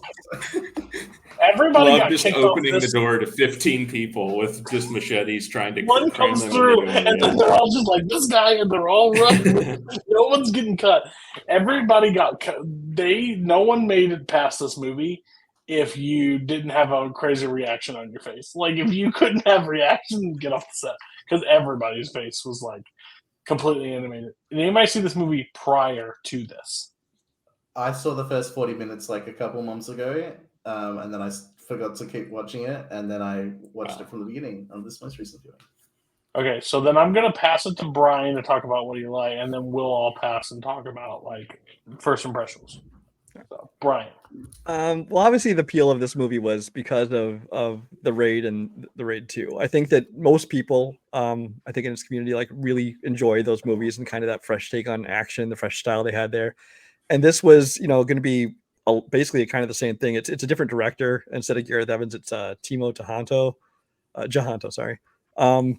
And but it has Eco Oasis in it. Joe Taslim is in it, who's also in the Raid. A lot of the same behind the scenes people as far as like stunt and fight choreographers were in it. So it's kind of very much the same kind of thing. I will say this one, the story, I mean, it kind of gets overcomplicated and things like that, a little bit bloated, but it's like, the story is just there to support action sequences struck together. Let's be honest here. The story is not all there. It starts off a little bit slow. I think even the first fight, we see with like Eco Oasis, I think that one felt a little stiff and stilted. So I was a little worried the first time I watched this movie, but like basically once you hit the butcher shop on, I think the movie just kind of takes off. And I just love every minute of this movie. It's like, cause it's got the great kind of action you liked from the Raid. Although I think that in addition to having, just the fast action and the cool moves, things like that, I think this one goes a lot farther in terms of like the blood and gore. I mean, everybody is getting things sliced off, and I mean that's maybe one of the faults, but I mean it's kind of a trope in most movies. Like the good guys can like get slashed in their back and their arm stuff, and they're still fighting, on and on and on. Whereas the bad guys can get cut once and they're dead. But that's kind of all movies. But I mean, yeah, the movie is essentially basically like kind of 2 long action sequences. So like the butcher shop go, and then they take like a 10-minute intermission to tell some flashbacks and backstory. And then there's like from that point to the end, it's just like another basically 1 long action sequence. And it could easily that kind of action could become very monotonous. But I think that because of the creativity in some of the fights, I think and as well as the kind of brutality and the gore of it, I think that keeps it from becoming too repetitive. I think it's still interesting. You find yourself kind of cringing and wincing, and I found myself, yelling out loud, things like, "Oh shit," and I really enjoyed watching this movie. It does have, it's over the top. Clearly, it's over the top. I mean, besides just the blood and gore, you have, it's one of those things where like, one person will be fighting off 20 people. And like they come one at a time while the other ones just kind of wave and walk around in the background waiting for their turn to dive in. But again, it's one of those things. This isn't a first for this movie. Even the Raid kind of did that kind of thing as well. But I just think it's well done. And I love that you have essentially, as far as like the main characters, you're seeing them at all times. It's them doing the fighting. It's not stuntmen. It's these guys are just, are really going at it. And it's tons of fun. I'm glad that a lot of people, like Eco Oasis, for instance, he did the Raid movies, and then Hollywood can't figure out how to use him. They put him in things like Mile 22 and one of the Expendables films and shit like that. So he hasn't been able to find a good movie. But so to go back to this and get to see him in another great action movie, I enjoyed. Joe Taslim has a little bit more success doing like Mortal Kombat, and he was in one of the Fast and Furious movies, things like that. But again, this is just one of those movies that I think that a lot of people who enjoyed the Raid movie would really enjoy it, except didn't know about it because, again, it was made for Netflix and they buried it. So I wanted to see what other people thought. Yeah, I brought the Raid on Roundtable. I never saw it, so I brought it on for the first time, and I was in. I loved the Raid. I liked this one. I didn't love it as much as the Raid, and I'm not trying to compare the 2 films, obviously, but like there was a lot of elements I really did like. I think the action sequences are absolutely incredible. The story overall didn't just like fully hook me. I will say, anybody else watch this on Netflix? Yeah, it's all place you can watch it. Hey, yeah. Okay, just making sure. I didn't know. Oh, it's a Netflix movie. You're right. Sorry, that makes perfect sense. But when you hit play and there's just like the crazy eyes of the thing, freaked out. Multiple children in my house. Like that's a way to do it. But overall, like the overall action sequence, I thought was right on there with the Raid. I thought like how the gore and what they did was just fucking brutal. Like it's just so hard. The fucking opening scene is just like hard to watch because it's a bunch of people running towards their kid and just getting gunned down, like and then they hear the gun go off or whatever, but then it turns out. But like, I wish the story met the action for me. like overall, then that was always the issue that I was finding with it. It was always like two-tone for me, because like when the action was on and it was going, I was just like, how did this? If they're not hitting each other, it looks real fucking close, like they're hitting each other or stabbing each other, or like. Then when they're raiding into the apartment and they're all just keep coming and they're trying to block them off, and the bottle gets thrown into that guy's face, and it just looks like one of the most brutal shots possible. The windowsill part where he just like slam and then drags it, I'm just like, there was like hard to watch action in this, but they did it so well that it never like made me like, oh, well, that's clearly fake. Of course, all this is fake, but they made it look so real that it had a visceral reaction for me. So overall, it was two-toned. Like, I could watch those action scenes all day long. I just, when it came to the main story, it didn't hook me as much. I would and agree. I also have the attention span of a gnat. So when it's foreign, it's already hard for me with foreign films. So I'm just like, I'm trying. Everybody else, you guys saw it for the first time as well. So what was your guys? So I started watching this movie earlier this year because Brian had commented on my Raid 2 review, because I had never seen that as well, and that was sort of like an embarrassing blind spot for me. So I decided to start watching it, and then I don't know what, I think it was just late at night, and I was just like, I'll finish this later, and then I just never got to finishing it. So thank you, Brian, for getting me off my ass to finish the film. I watched it from the beginning because I remembered a little bit other than the action scenes, but yeah, I really love martial arts films. Like, that's probably my favorite type of action film. Like, I'm a sucker for those. Like, I watched so many Jackie Chan and Jet Li films last year, and I love, like I've said all this many, many years and times again, but love Charlie's Angels, and I love The Rundown. I love those type of action films. And I think The Raid is just like my favorite type of action movie, in which it's just, we're going to cut out all the fat on this story. It's just a bunch of guys going into this building, and then shit happens. The Raid 2 is great, and I like the Nat Comes For Us a lot, but my biggest problem with both those movies is that it has more of an investment in the story, which I just don't really care about. Like, if I'm watching a martial arts film and an action film, I'm there for the action, first and foremost. And the action in The Night Comes For Us is, like, excellent. Like, I love everything, pretty much every action scene in the movie. I'm on the edge of my seat, just enjoying and, hooting and hollering.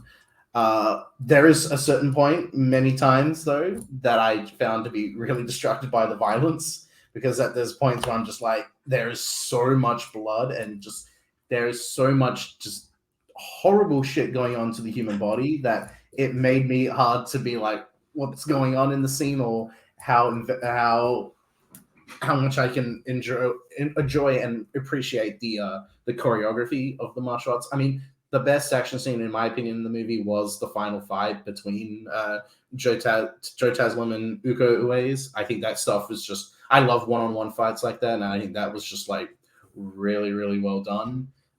There's the moment that, I think it was Cody, or it could have been you, Brian, but there's the moment where you just go, oh, with the violence, is when those two lady assassins show up. One of them's got the razor sharp string, and it just rips over the razor wire on the guy's hand. I'm just like, fucking hell, like that shit.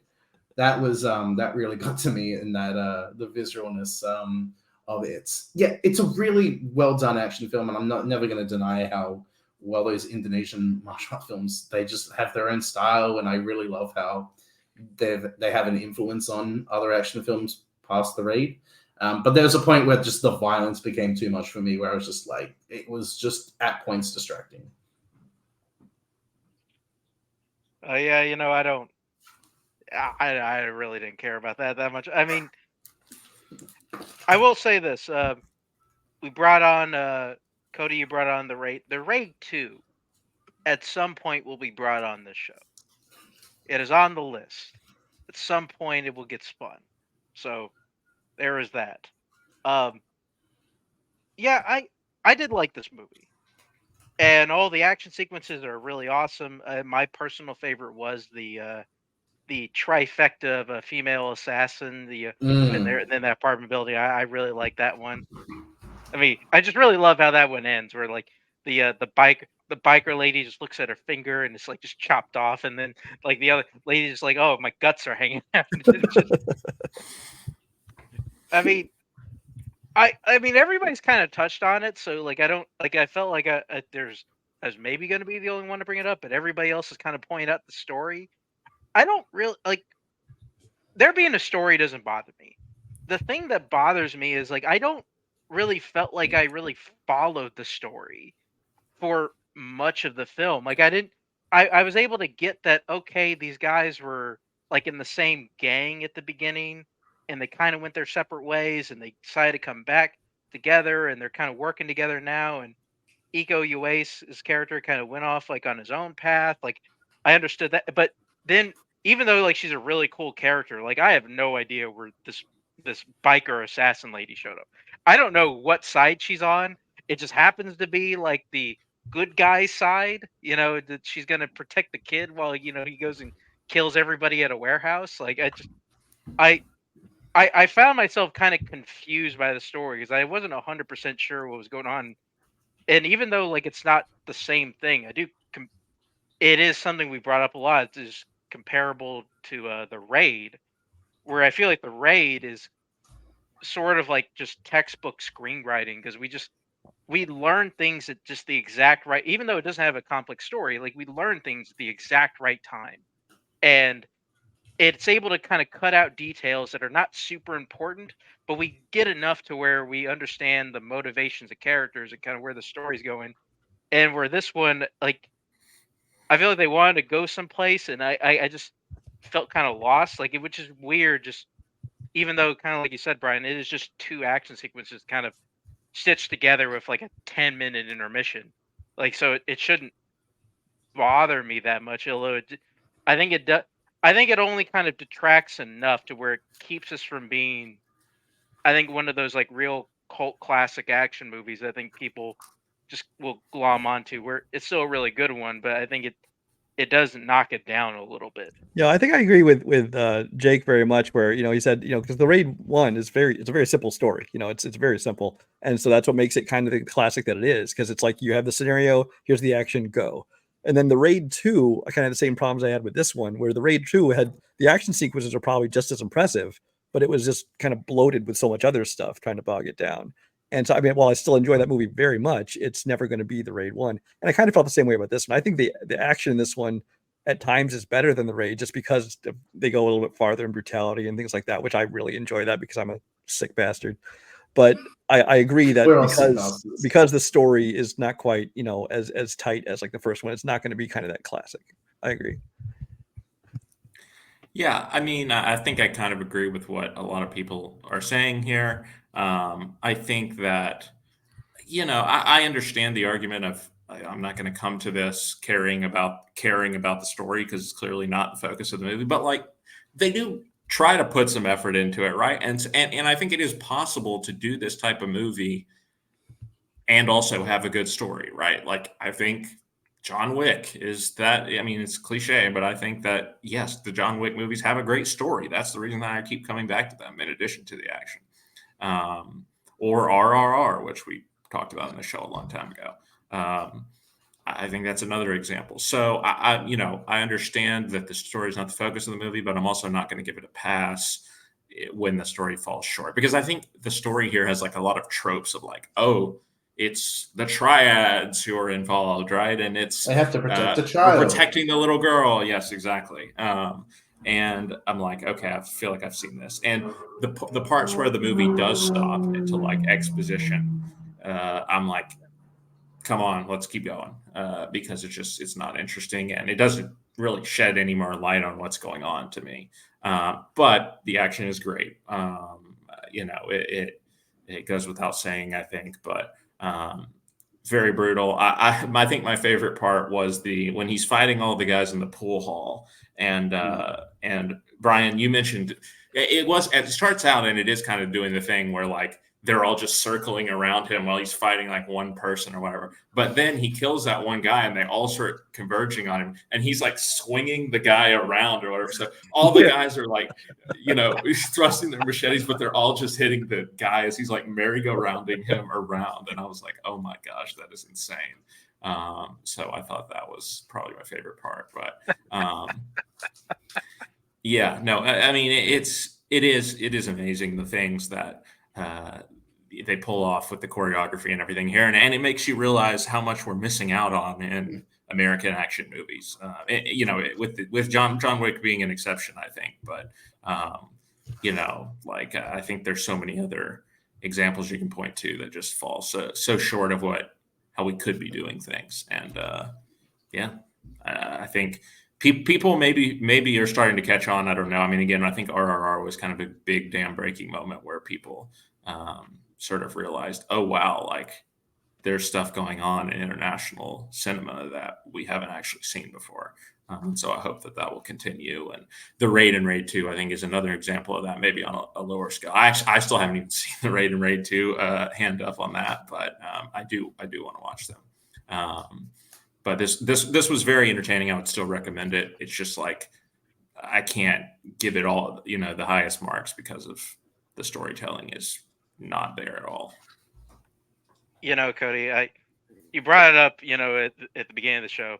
I am thinking just like you watching the butcher scene where like the guy's like stabbing dudes in the neck with a bone. Like a bone.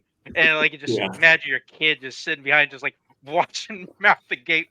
This guy just going to town with this bone. Yeah, she has a lurking problem. And she's very quiet when she does it. But did she catch the butcher hook to the groin? Was that part of it? I don't know where I just flipped out. I was like, "Oh my god!" She's like, "Why? What are you watching?" I was like, "Nothing anymore." Gosh, let's go to therapy. All right. Scores. Brian. 4 stars. Oh, I'm 3.5. Again, I think the action's enough. I think when you can create movie action and make me go, "Ugh," you're doing something right. At least like some brutal stuff, because like we know it's fake. They're not murdering people, but where you're able to make me think that, you get some extra points. Jake. 3.5 stars. I really love the action. Cody, you and I will have debates over a movie having less story or more story, whether it's Mad Max Fury Road or another movie that's similar. But I think we can both agree that if this had less of a story, it would be better. Yes, absolutely. I'm not going to see that piece of shit. We'll go. Anytime they think Chris Hemsworth is a comedic actor, you fucking lost me, and he's already trying to crack jokes in a trailer. Fuck off. Mark. Wasted a great talented actress too. God damn, like just wasted her all together with that behemoth on the fucking screen that's a jackass. Him and Ryan Reynolds go to an island together. Mark. Had a joke. Forgot it. Just say 4 stars. So there you go. 3.5. I still think of the movies that have been brought on the show. Shadow, that movie that Dylan brought, better example, better version of it. Like that movie was sick and had a really good story. So The Night Comes For Us had like umbrella blades, like with this movie being yes. a little bit higher. No, that wasn't the only reason, but that was obviously a big plus for Shadow. Okay. We'll go with mine. I didn't introduce. When I introduced like everybody else, I didn't really say why I brought this film. I don't think that well, but like, Aaron J put it on best movie she watched. I think of 2022. I watched it. I was blown away by it.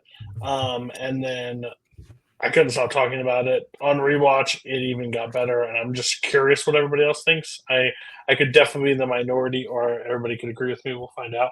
But A Matter of Life and Death, who has seen it prior? I did this looking. I know Scott was one of them, but I don't think anybody else did. So go ahead. Either rip my heart out or whatnot, but go ahead. I'll go first. I don't have a whole lot to say about this movie, honestly, because it's a movie I actually never even heard of. I mean, I don't watch a lot of classics, but usually I've at least heard of them, or I'm familiar with them, even if I haven't seen them. But I hadn't heard of this, looked into it, and I like the concept of it. I think that I like when movies kind of create what their version of is kind of the afterlife, things like that. I like to see different creative ways to using that, and actually a lot of the stuff in here that they used, I thought was kind of ahead of its time in some of the filmmaking, as far as like the escalator, staircase to heaven, or whatever it was. I really kind of enjoyed some of the styles, things like that. My problem comes largely in kind of the main crux of the story, which it's like this guy's crashing his plane. He gets on the radio with this girl, and he's like, "Let's role play for 2 minutes." And don't tell me if you have a boyfriend. Let's just pretend you're my girl, and we'll role play for 2 minutes. And then he dies, and they meet, and suddenly they're in love. It's like, oh, I fell in love the minute I heard your voice. It's like, what? There was no connection there. There was no love here. You played a role. She played a role to make you feel better while you were dying. And now suddenly we're supposed to believe you're just completely in love. So I found that main crux of the story a little hard to believe. Just like we didn't actually see them fall in love or anything. So that kind of took me out of it a little bit. Of course, this is back in the days when, you basically courted somebody for a week or two and then you got married. So who knows? Not a hopeless romantic Brian, as I can tell that. Okay. But I mean, I like David Niven. I think he's a charming guy. I think, like I said, I think it is very well done. But yeah, just the story itself is kind of like, for me. You know what? That I expected that one, so I'm not too shocked on that one overall. Mark and Jake, go ahead. Oh, excuse me. Yeah, I found this movie really interesting, and I think that tickled me at the beginning was like, oh shit, I guess the Russo brothers, Joe Johnston, watched this film. Yes. Like did the ending of First Avenger. 100%. I mean, I really like the idea. The idea of this is so neat, of a guy that I guess like death just kind of took a piss break for 5 minutes and like forgot to like get a soul, that's just like really neat.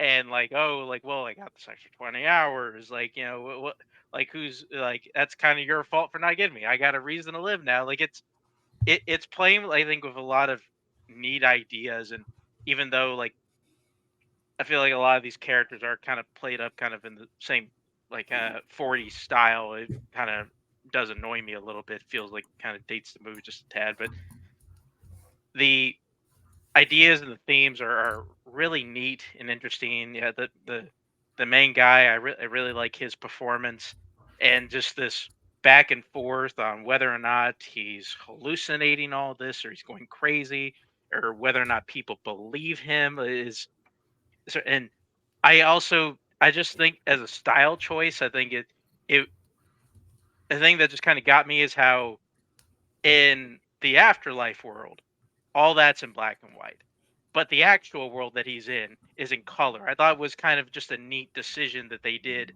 just to kind of do like a vice versa thing on us.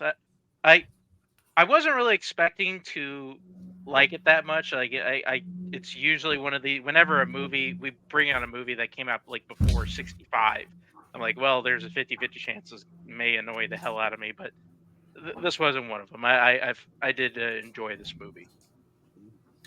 I had heard of the title, but I pretty much knew nothing about the movie. I was surprised to know there was a Powell and Pressburger movie. That's a duo of filmmakers that I really should probably check out. The Red Shoe and what's the other one? I can't remember. It doesn't matter. I know Black Narcissus. I know that's like a big one from them. My first big opinion really is that this movie looks fucking incredible for a film from 1946. Like, I think technically speaking, I think it's just like absolutely excellent. I really love the way it's just certain shots and some of the visual and some of the effects, like the way that the opening shot of the movie, I really love the narration of just like, these are all the stars and just all that sort of stuff. I think is done really well for a movie that's like what, 80, close to 80 years old. That stuff is handled so incredibly well. I do have the same problem with Brian though, is that I just don't really care about this romance. Like it starts off as a role playing thing, and then it's like, oh, we're just automatically in love. Like, it reminded me of like something from Frozen or some shit. Where it's just like, oh, we've met, we're gonna get married tomorrow. Yeah, they meet on the beach and darling and kiss. Yeah, and I understand. Like, yeah, part of it is the melodramaticness, and that is something you got a lot of from those type of movies back in the day. But it just made me less invested by what was going on. Like, the most invested I was the fact that this is a guy who is still alive and is now, in this debate of should you be going to heaven or are you still going to be on Earth? And the last 30-40 minutes of it just becoming a courtroom drama, I was the most invested in that, and just seeing I really don't like bringing his name up, but because I'm not a Kingsman from Iowa, but I can see Albert Brooks' influences for defending your life in this movie. Gonna get a Caleb Boatman jump scare in a bit, but I do really see. No, you're not. I can see the influences, and I can see where this movie comes from. Where that movie comes from with this film. But yeah, just like David Niven's really nice. I find him charming. I was just looking at the people in the rest of the people in the movie, but apparently Richard Attenborough is in the movie. I completely didn't know that. He plays like a British pilot. One of the other pilot, yeah. I think I love the chemistry between the Doctor as well. Like when he shows up at the end and is sort of like in his sort of court. I thought that stuff was really good. I just had a part of a problem just really caring about the romance, and that was like sort of huge for me. I think the romance, I get the huge like pushback on the romance aspect of it, but again, like the man died, they missed him. What else are they going to do? Oh, he forgot to pay his taxes. He got a new job. They have to link him to something to make him to be able to stay because he's got a new lease on life. Yes, they probably divorced in 3 years because like they fell in love in a dramatic situation and it wasn't real love at the time. But overall, in this fleeting moments, they fell in love. That's what I buy with it, and it's always it's a mystical like thing. So like I take the like, oh wow, they fell in love so fast. Like there's 7 rom-coms out there that like they blinked at each other and they're not even fast. It's they hadn't even met. Well, you know what? Long distance people. There's a whole movie where a person falls in love with their fucking phone. Things happen. Anyways, on that note, I think overall that's like the minor note on it that I get that claim. I just love what their attention to detail with this movie is. I love like the afterlife and what they're setting up, and like the trial at the end I think is absolutely brilliant. Like you can bring anybody, and like him going to do the steps before his trial trying to defend like why he deserves a spot back because they missed him. I love like his pilot sitting there and just waiting for him to walk through the door, and he never walks through the door and be like, you missed one. No, we don't miss anybody. The guy they send down to get him, like, your clock has not moved since then. You've done this. Like, there's little just attention to details that they do everywhere that just makes me this fantasy land that just has me fully bought in the entire time. So I love this movie. And again, yes, I first time watching, I was like, well, Captain America, like you're going down on a ship. It seems so right out of it. So Scott, what were your take on it? Yeah, so it's funny that you giving your reason for why you watched this in the first place, Cody, because I watched it because Aaron brought it on YLS, the episode that I hosted, Best Endings. Aaron brought this movie as one of his top choices, so I watched it for that. I thought I was going to absolutely love it, and I liked it, and that's kind of where I am on it. I think one problem is what's been pointed out here about the romance happen, and it's not just that it happens very quickly. It's that we get to the end of the movie and we're expected to buy into the fact that this woman is going to sacrifice herself for him. Right. And that this theme is love conquers all. Right. Which is a perfectly fine theme and is a theme in some of my favorite movies. But when you're premising it on this relationship that we haven't seen that much of, and which seemed to happen in a whirlwind, it does make it a little bit harder to swallow.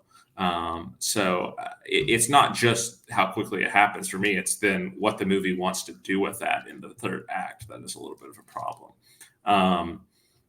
And I think the first part of the movie I really enjoy. The trial I really enjoy. I do think there's a little bit in the middle of the doctor's diagnosing him and all this stuff that gets a little bit dry for me, and a little bit, I'm not super engaged the whole time. I will say though, one of the greatest conveniences in any movie is we can't have the doctor represent him because he's still alive. Oh wait, no, never mind. He just got in a motorcycle crash and died. So now he can actually represent him in the trial or whatever. It's like, all right, cool. I mean, I'm fine with that, but it makes me laugh that that's what happened. But Mark, take down note when Scott brings on a movie he really likes. I'm gonna shit on it completely for him. Just remind me. I'm not shitting on it. Remind me on it. Just remind me. Take a note. Thank you. I'm not shitting on it. I like the movie. I'm going to give it a good rating. But yeah, I think it's super imaginative. Yeah, it like paved the way for movies that I really enjoy as well. The visuals I think are great. I love the black and white color contrast. And all this stuff is kind of funny with like the British guy, like the lawyer and all that, and just sort of the nationalistic aspect that comes into it towards the end is I think that's pretty enjoyable as well. So great idea for the movie and executed pretty well, but like not executed to perfection in my opinion. Okay. We'll get star ratings. 5 stars. I love this movie. I think it's absolutely incredible. We'll go Jake. I'm not going to deny this is a good movie. This is a bad movie because I think it's got really good ideas, and I think technically just it's ahead of its time. I'm going to give it a strong 3.5. Like, I wish I just cared more about the romance and would have bumped it up by half a star or even a star. Hope you meet your love of your life in 3 seconds. I would love Mark. that. But... When they replaced the jury in this movie, I thought the people were going to be John Wilkes Booth, Lizzie Borden, John Dillinger, Blackbeard. That joke was for just a few people, and one of them got it, and he was here. Okay. I give it 3.5 stars. I liked it. Fun idea. Really great idea. Scott.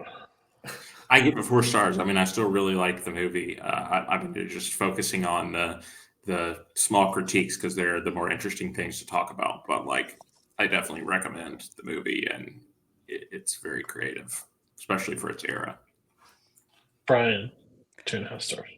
As much as I didn't love this movie, I didn't hate it either. I think I'd probably give it just a kind of solid right in the middle, 3 stars on that. I think if I'm looking for a romance that kind of deals with the afterlife as well, I'd probably go with a guy named Joe, Spencer Tracy, which was also remade as Always. I really like that story. So. Okay. Last movie, not here to talk about it, but it's Master Commander: Far Side of the World. Peter Weir. Everybody seen this movie prior, or nobody?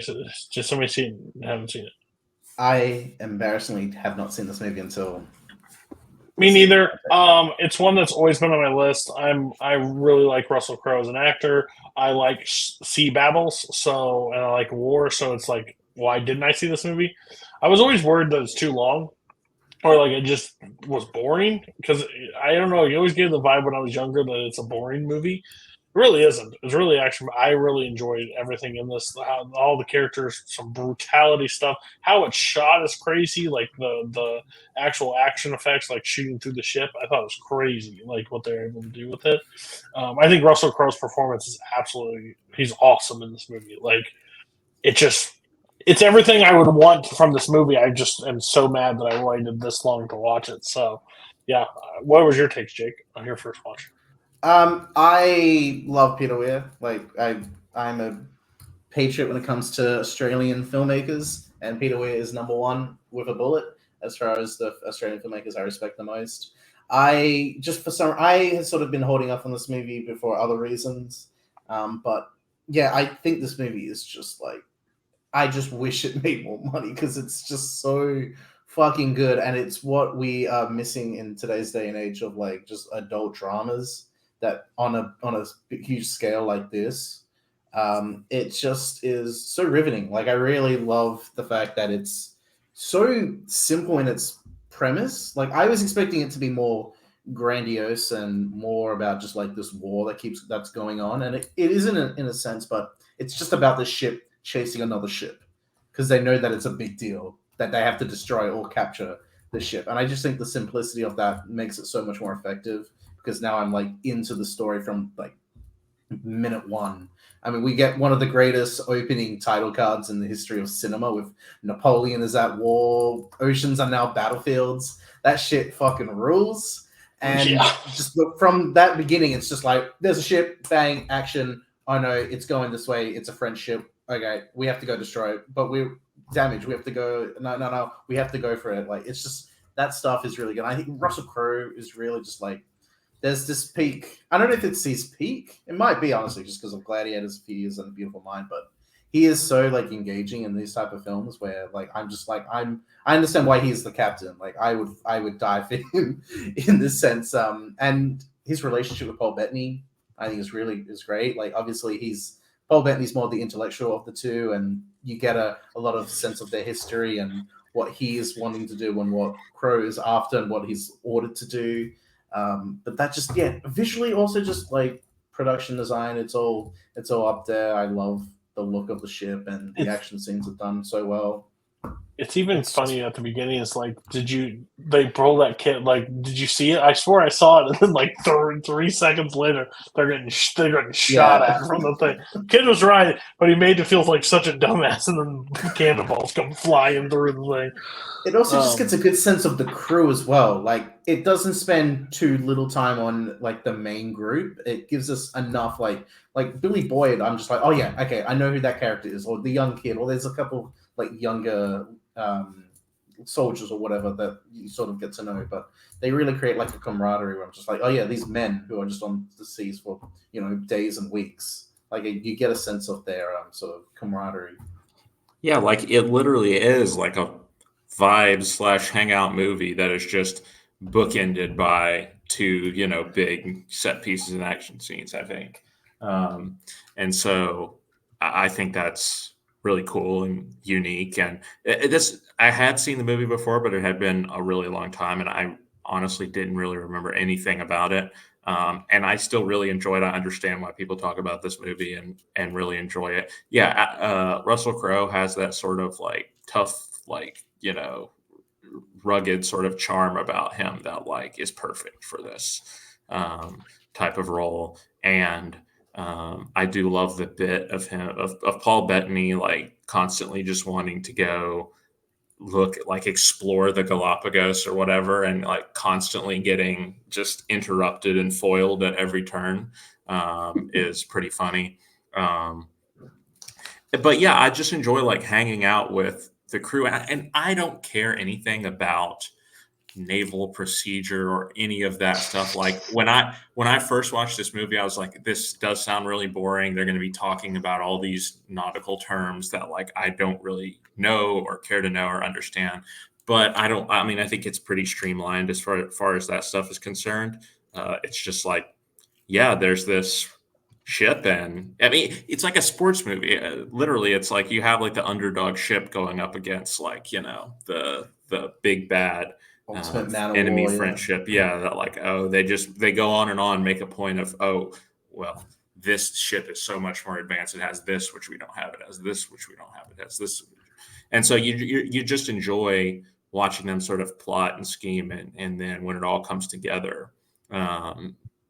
It is. I mean, that last set piece, it really does rock, and the naval action, and then I don't know. I also like the aspect of like we're gonna like jump onto the boat and like be like fighting hand to hand with everybody. I feel like you don't see that in a lot of like these types of movies. Like, but I feel like that is probably how those things went down. Like at the time too, it wasn't just like, oh, we're shooting cannons at each other, which I like because again, that like. It mixes it up, right? Like there's only so much ship shooting cannons at each other that I can watch before it's like, okay, let's just, let's wrap this up. So I like that aspect of it. Yeah, just a super fun movie. Like again, way more fun than you would expect it to be, given the setting, given the time period, given like everything about it. I think just like it really commits to, we're going to make you feel like you're down here in the hold of the ship with all these dudes, and it probably doesn't smell very great, and they're, eating whatever they can. And despite all of that, like you still have a really good time, like just hanging out and like trying to figure out how they're gonna get out of this situation. Yeah. I me and my me and my brothers like for last couple of years not adding on the last couple. You know, whenever like we take a trip up to San Diego for Comic-Con, like we do like these top 10 lists. And one of my brothers chose 2003. And I was finally able to cross Master and Commander off that. I really liked it then. I've been meaning to rewatch for a while. I'm really glad Tim picked this film because it still fucking rocks. Like this movie is so good. And I think the parts that I gravitate to the most is all the stuff in the middle. Just because I love the way how we portray this ship as sort of like almost like the standalone country, as in we're kind of out on our own. Yeah, we have our orders to like destroy the ship, but at the same time, we're on our own here, and we got to figure out how to survive on our own. And just watching Russell Crowe having to just kind of make these split decisions, and sort of all these other leaders throughout having to make these split decisions of whether or not people live, people die, and it's so because I feel like you can play this. This is almost a movie that should be played like for guys that are going through like OCS training, like in the military, of kind of learning how to make tough decisions in the field. Is like in the ways like sort of in the very beginning where we had that one guy kind of freeze when he's not sure if he should like get everybody going because he thinks he sees a ship, he's not sure if he sees a ship, and then later on where that guy goes overboard and they trying to save him, but like if we try to save him, like it's gonna tip the ship over, so we gotta cut the line and just kind of let this guy die. Like all that stuff is really neat, and it's so engaging, and then of course like and the movie still doesn't skimp on the action. Like the two set pieces in the beginning and the end are so good, and like the especially in the end where it just feels so in your face and brutal. Like it feels like those like Braveheart like battle sequences like on a ship. Like it's so neat. I mean when I did this list originally like a couple years ago for 2003, I had it at 6, and honestly probably should be higher. Like it is such a great film. I'm gonna be the downer on this. I respect the movie. I think it's a beautifully made film. I think it won cinematography, didn't it? An Oscar, I think. Yeah, Yeah. the one that and sound editing. Yeah, it looks great. Technically, it's great. I think the acting performances are great. I especially Paul Bettany. I think he's probably my favorite part of the movie.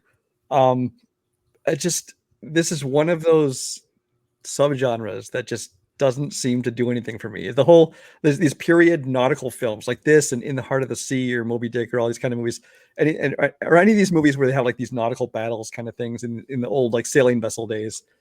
How dare you? I mean, except for Pirates of the Caribbean, they're kind of that's a different genre.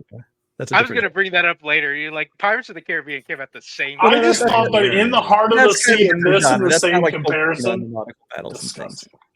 But it's like I don't know. For some reason, this kind of story and this kind of setting has just never really grabbed me. Even when they do like the action scenes, like you're talking about, when they jump on the ship and fight, I didn't find it boring, but I was kind of disinterested, and I don't know what it is about it. I think it's just one of those things where this subgenre just doesn't grab me for whatever reason.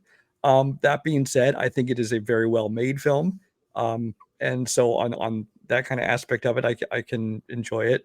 But yeah, I think that especially the act. I think Paul Bettany, I really enjoyed him in this. And I kind of enjoyed it because I not too long ago watched Creation, where he plays Darwin on the Galapagos Islands, like, observing nature. I'm like, hey, is that like the sequel to this? I don't know, but different character, of course. If Russell Crowe was drunk on rum and just stumbling around, would it be better for you or worse? No, because he couldn't do it as entertaining as Johnny Depp did. Fair enough. Okay. All right. Well, I think that's the show for tonight. Tim, hope Ellie Everyone feels just better. hold up how many stars you gave it, I Yeah, guess. sure. Well, no, Wait, I'm not. how do I- He's I getting there. didn't. I'm wrapping. I was doing the Tim thing, and then I was All right. passing into the ratings. Relax. I've done 30 of these. I can get there. I can cruise the ship to the How end. does the show work? Health. All right. What'd you bring? And tell us how you are. All right. Ellie, hope you feel better. Next up, we'll go Scott on your star rating, which I'm assuming is a 4 because he held up a 4. 4 stars. Very good That's how movie. you think.